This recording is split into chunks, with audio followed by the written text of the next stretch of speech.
రెండు రకాలైనటువంటి అదృష్టాలు ఇవ్వాలి అనుకుంటే ఆడపిల్లగా వస్తుంది. ఒకటి, సాక్షాత్ లక్ష్మీదేవి ఇంట్లో పుట్టింది. అందుకే మగపిల్లవాడికి చేయడానికి అలంకారములు తక్కువ ఉంటాయి, ఆడపిల్లకి చేయడానికి అలంకారాలు చాలా ఎక్కువగా ఉంటాయి. ఆడపిల్ల ఇంట్లో తిరుగుతోంది అనుకోండి, లక్ష్మీదేవికి తిరిగినట్టే. ఒకటి, ఆ పిల్ల పుట్టిన వేళ, ఆ పిల్ల తిరిగిన వేళ సాక్షాత్ లక్ష్మీదేవి ఇంటికి వచ్చిందని గుర్తు. రెండు, ఆడపిల్ల పుట్టింది అంటే ఆ పిల్లని ఎక్కడికి చేరుస్తున్నారు? ఎవరో ఓ పేరున్న వాడికి కాదు ఇస్తున్నది, సాక్షాత్ నారాయణ స్వరూపాయ వరాయ.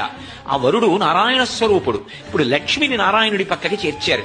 ఆ చేర్చిన కారణం చేత ఏమైంది? 10 తరాలు తర్వాత వచ్చేవి, 10 తరాలు నా ముందున్నవి, నేను ఒక తరం, 21 తరాలు ఉద్ధరింపబడ్డారు, ఉన్నత లోకాలకి వెళ్లారు. ఏది మగపిల్లవాడి విషయంలో చూపించండి అలా ప్రమాణం. అలా చేయగలడా? సాధ్యం కాదు. అమ్మవారు అనుగ్రహిస్తే ఆ తల్లి వీళ్ళని నేను విశేషమైనటువంటి ఫలితము చేత సత్కరించాలనుకుంటున్నాను అనుకుంటే ఆడపిల్లగా వస్తుంది. రెండు రకాలైనటువంటి అదృష్టాలు ఇవ్వాలి అనుకుంటే ఆడపిల్లగా వస్తుంది. ఒకటి, సాక్షాత్ లక్ష్మీదేవి ఇంట్లో పుట్టింది. అందుకే మగపిల్లవాడికి చేయడానికి అలంకారములు తక్కువ ఉంటాయి, ఆడపిల్లకి చేయడానికి అలంకారాలు చాలా ఎక్కువగా ఉంటాయి. ఆడపిల్ల ఇంట్లో తిరుగుతోంది